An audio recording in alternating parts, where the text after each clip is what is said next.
अपना जन्मदिन हमारे साथ। रेखा जी, एक सवाल जो रेखा जी मत कहिए प्लीज मुझे। रेखा, ऐसा याद मत दिलाइएगा कि मैं एक बुजुर्ग हूँ। बिल्कुल बुजुर्ग नहीं हो आप। एक सवाल जो बार बार मुझे पूछा जाता है जी। सबसे पहले तो पूछते you know Rekha, have you seen her, what does she eat, why does she look the way she does.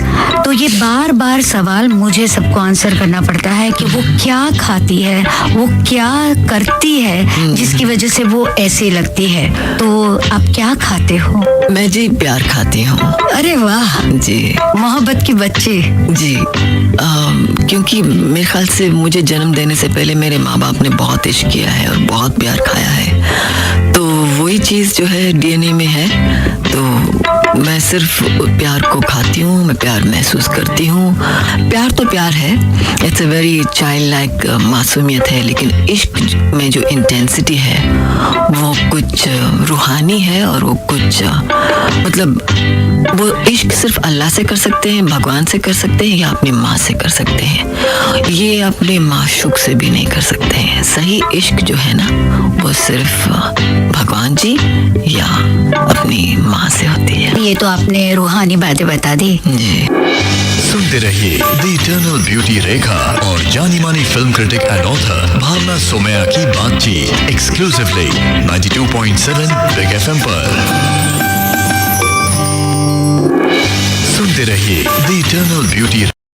Don'ts होते होंगे जो आप बहुत फर्मली फॉलो करते हैं, जिसकी वजह से आप इतने अच्छे लगते हो, इतने फिट हो। जी। अच्छे तो आप भी बहुत लगते हैं, मुझे तो अच्छे सभी लगते हैं। लेकिन देखिए भावना जी, प्रैक्टिकली देखा जाए तो आदमी की जो खूबसूरती है वो रूह से छलकता है। तो अगर आप चाहते हैं कि लोग आपको खूबसूरत समझें तो पहली बात तो आपको यकीन होना चाहिए कि पूरी दुनिया खूबसूरत है। रियली पूछें कि क्या सीक्रेट है। जी। तो क्योंकि सिर्फ ख्यालात से तो फिगर ठीक नहीं रहता है, सेहत ठीक नहीं रहती है।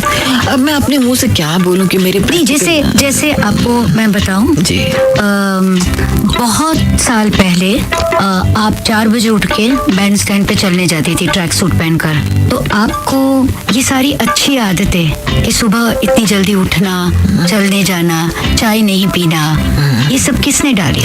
ये पता नहीं, हालांकि साउथ इंडियन होने की कॉफ़ी तो पीते ही हैं जी। लेकिन ना मैं कॉफ़ी पीती हूँ, ना चाय पीती हूँ, ना एरेटेड वाटर्स ड्रिंक्स पीती हूँ, ना शराब, ना शैम्पेन तक नहीं। It's very boring life. वैसे तो खाना क्या खाते हैं? मैं वेजिटेरियन हूँ, शाकाहारी, एगिटेरियन रादर। मैं एग्स खाती हूँ क्योंकि प्रोटीन ज़रूरी है। एक्चुअली आदत हो गई बचपन से, बहुत सालों से मैं वेजिटेरियन हूँ and it's a very tried and tested, जिसको कहते हैं ना कि एक चीज़ अगर अच्छी है, मेरी आदत है कि अगर इट वर्क्स फॉर मी तो मैं उसको एक नियम बना लेती हूँ और कभी मैं फिर हटती नहीं हूँ उससे। मैं कहना चाहूँगी कि it is a very big luxury, it's a big, and I repeat to say that, बहुत बड़ी एक लग्जरी है to be simple, because simplicity is very rare, it's a very unique quality, it's a very valuable quality. सुनते रहिए the eternal beauty Rekha और जानी मानी film critic and author Bhavna Somaya की बातचीत एक्सक्लूसिवली 92. अच्छी आदतों की, अच्छे नियम बनाने की। जी। और कैसे it has become a way of life for you. तो उसी तरह से मुझे याद आता है कि आपने एक एल्बम भी रिलीज किया था योगा के बारे में, जिसका नाम था बॉडी माइंड एंड टेम्पल। तो आपको योगा करने के लिए किसने इंट्रोड्यूस किया, कौन आपकी प्रेरणा बनी और अब तक आप योगा करते हो? जी, मैं करती हूँ, आज भी करती हूँ जी। सबसे पहले तो अम्मा करती थी, सूर्य नमस्कार करती थी। अच्छा जी। मेरा नाम भी भानु रेखा है जी। तो वो सूर्य भगवान को बहुत मानती थी, मैं शिव जी को मानती हूँ।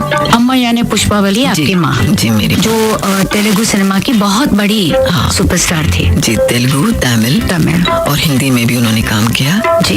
Incidentally that's another show, but Sansar जो मेरी फिल्म थी, ओरिजिनल संसार में वो हीरोइन थी। अच्छा। जी, Hindi film. That's really nice. Yes, ये सब हम लोग जब किताब लिखेंगे तो इंशाल्लाह वो लिखेंगे। इंशाल्लाह। आप कह रहे थे कि योगा, रमा बंस ने मुझे इंट्रोड्यूस किया है, जो बहुत खुश मिजाज और हंसमुख थी।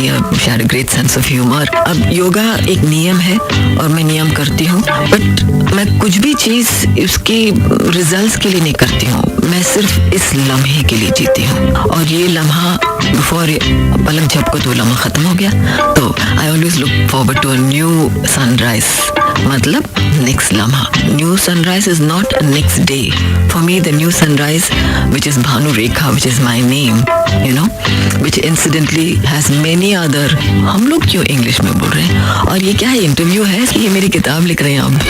सुनते रहिए द इटर्नल ब्यूटी रेखा और जानी मानी फिल्म क्रिटिक एंड ऑथर भाव है जी। और ये बहुत खास है 92.7 बिग एफएम के लिए, क्योंकि आप हमारे साथ बात कर रही है।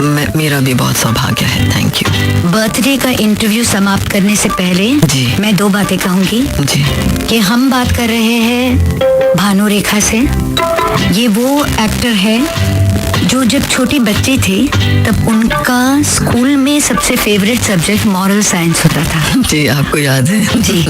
और वो जो भी उस किताब में पढ़ती थी, उस चैप्टर में पढ़ती थी, उसको जिंदगी में अमल करने की कोशिश करती थी।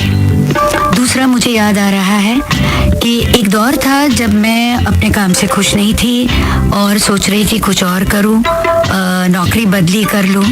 तब उन्होंने कहा कि जो भी करो, जितनी देर भी करो, उसमें दिल लगा के करो।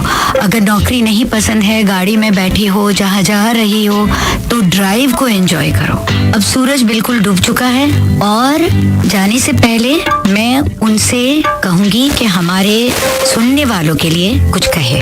नमस्कार, मैं हूँ रेखा और आप मुझे 92.7 बिग एफएम पर सुन रहे हैं। मुझे और भावना जी को मेरे जन्मदिन पर 10 अक्टूबर को।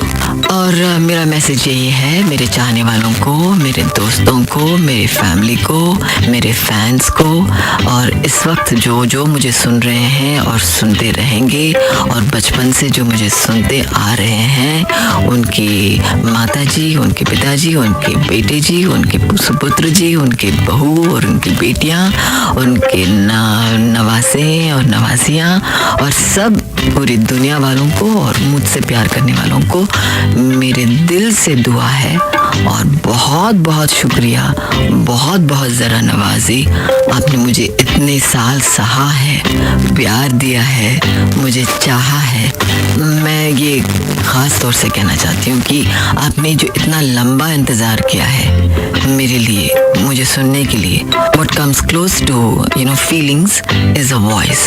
जैसे लता दीदी का वो गाना है ना, नाम गुम जाएगा, चेहरा बदल जाएगा, लेकिन मेरी आवाज़ अगर याद रहे तो अपने दिल के ज़रिए, अपनी दुआओं के ज़रिए आपसे प्यार करती रहूँगी और आपको दुआ देती रहूँगी।